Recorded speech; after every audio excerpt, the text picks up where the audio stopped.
Hello guys, good day po sa lahat. Magandang araw po, maayo buntag. At eto nga guys, nadami tayong barya ngayon.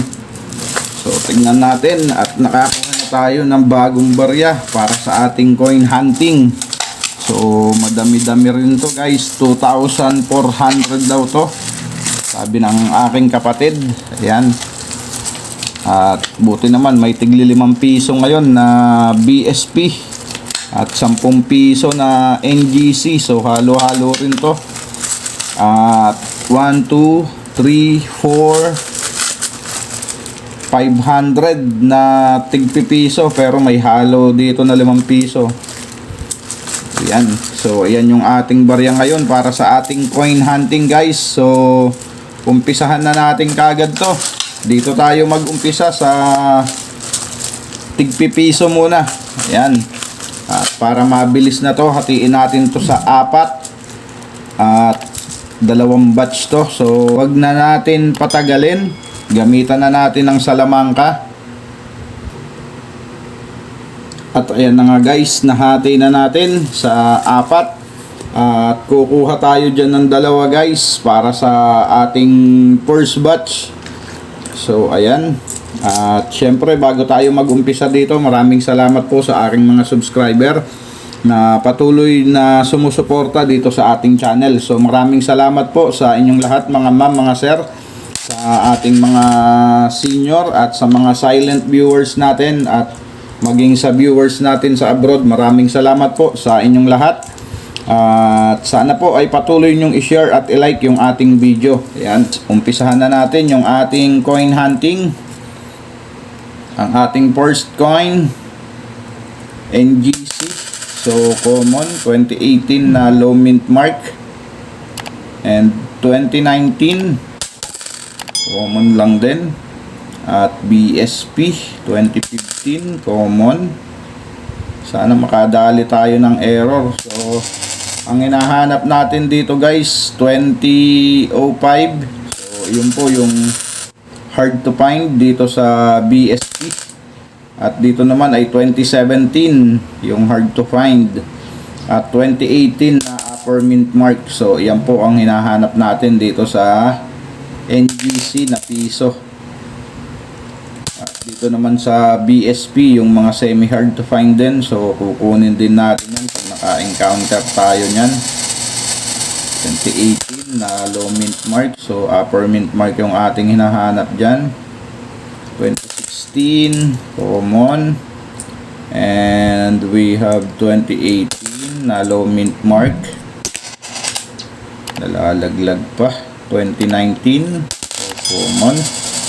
At may nabubulok na tayo dito na 2012. Next coin natin, 2014 common and 2019.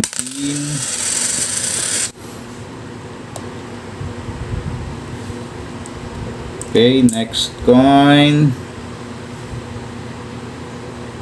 2019. So kala ko 2017 na.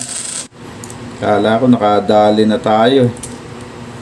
Okay, anong year to? Hindi na natin makita. 2004. So silipin lang natin to guys. Okay, hayaan na natin dyan. Wala namang ganong special sa kanya. At ang ating next coin, 2019. So common.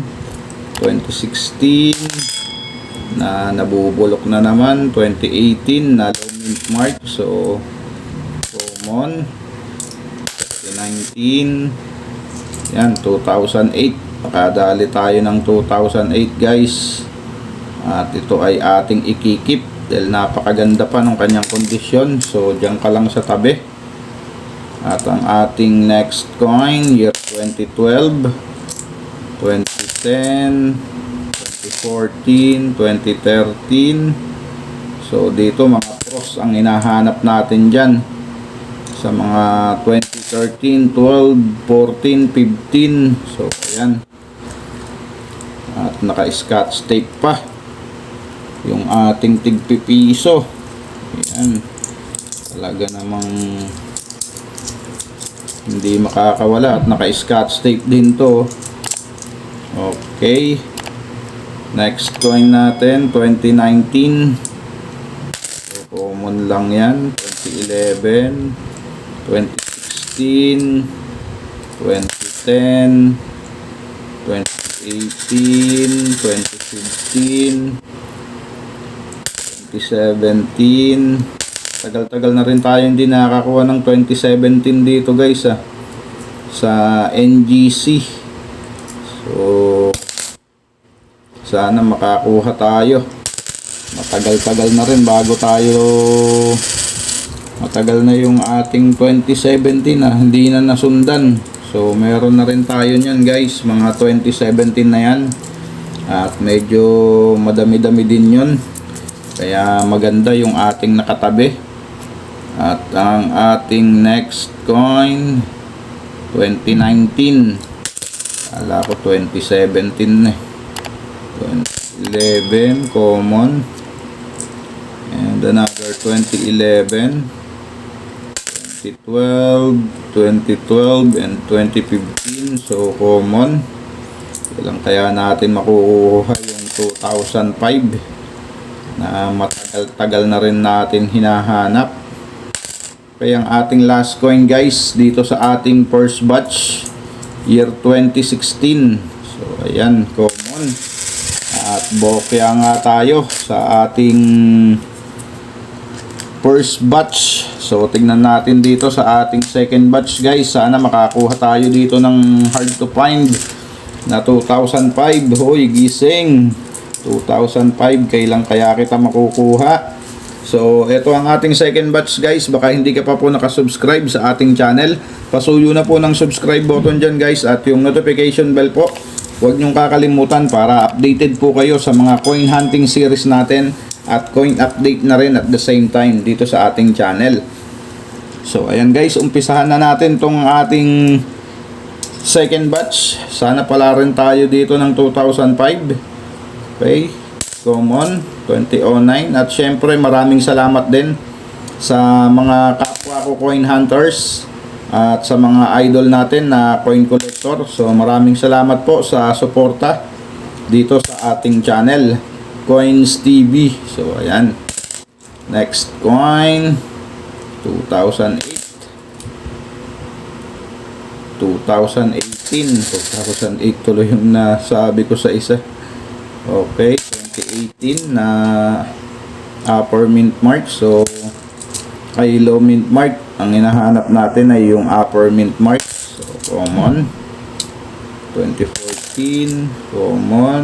Oops, nalalaglag pa. 2018 na low mint mark, common lang din. 2019. Okay, next coin 2018, 2013, 2010. So common, kahit semi-hard. Ayun guys, nakadali ulit tayo. Ito guys, semi-hard to find to.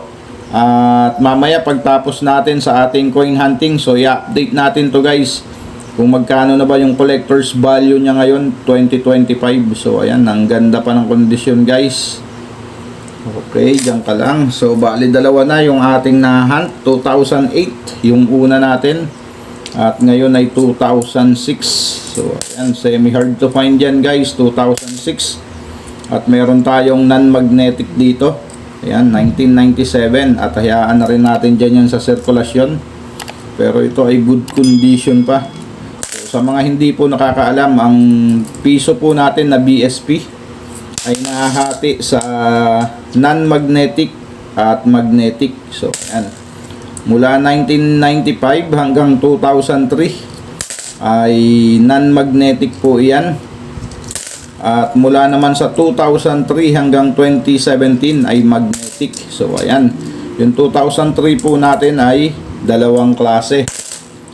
Transition coin kung tawagin guys. So isang non-magnetic at saka isang magnetic. So ayan, ang mas maganda po nating i-collect doon sa dalawang 2003 na yon, yung 2003 na magnetic. So ayan, mas konti po yung mintage nun. At ito ay Burado na, ginamit siguro to sa Caracross. So silipin lang natin to guys kung anong year to. So wala guys, di ko na maintindihan kung anong year to. So comment down below guys kung nakikita nyo kung anong year ba to. 2009 ba? 2000 or 2002? So hindi ko na ganong makita guys. So comment down below guys kung nakikita nyo.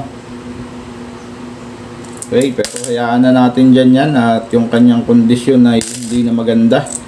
100% ginamit siguro sa ano yan? Toink toink. Ganon.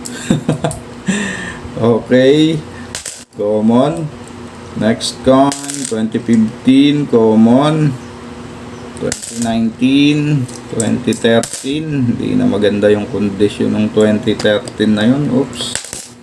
Next coin, 2019, 2013. At puro common na yung ating nakikita. 2010. At hindi na rin nasundan yung ating ano dito, yung error na nakukuha natin sa BSP. So, ang huling nakita natin dyan at ito ay 2003. At madami na rin tayo nito. Hayaan na natin yan. Pero, yung kondisyon nun guys, maganda pa. At base sa itsura niya ay magnetic siya. Pero dahil sa marami na rin tayo nyan, so hayaan na natin yan sa mga kapwa nating coin hunters dyan. So, sila na ang humusga kung kukunin ba nila o hindi. Okay, proceed na tayo guys. Common. And common. At ang ating last coin dito sa ating coin hunting 2015. So, ayan. Common. At bokya pa rin tayo sa 2005 na hinahanap natin. At eto guys, ang ating hunt. Isang 2006 at 2008. So, ayan yung 2008. Ang ganda kondisyon niya guys. Kaya ikikip natin yan. At itong 2006 na semi-hard to find yung ating i-update. So, ayan. At syempre, pupunta lang tayo sa ating kaibigan. At i-update natin itong 2006 na semi-hard to find. So, ayan. Punta lang tayo dyan. At ayan na nga, nandyan na tayo guys sa Endat Numista. At tignan natin ang 2006 na semi-hard to find. So ayan guys, ang 2006 ay may 2% na frequency. At masasabi natin na siya ay nananatiling semi-hard to find. Ang hard to find guys, ito 2005. Ayan, pero dito tayo sa 2006. Ang kanyang collector's value guys, ngayong 2025 ay 66 pesos sa very fine condition. Sa extra fine ay 120 pesos. At sa AU condition, 220 pesos. So, napakalaki na pala ng collector's value nitong 2006 guys. So, sa uncirculated guys, wala. Palagay na natin 250 sa uncirculated. So, ayan, napakalaki ng kanyang collector's value guys ngayong 2025. At iyan ang kanyang status. At kahit papano naka-jackpot tayo dito guys. 2006 semi-hard to find ng BSP. So ayan, kung nakaabot ka dito sa dulo ng ating video guys, comment down below 2006. So ayan, at maraming salamat po sa mga sumama dito sa ating coin hunting. Keep safe always and God bless.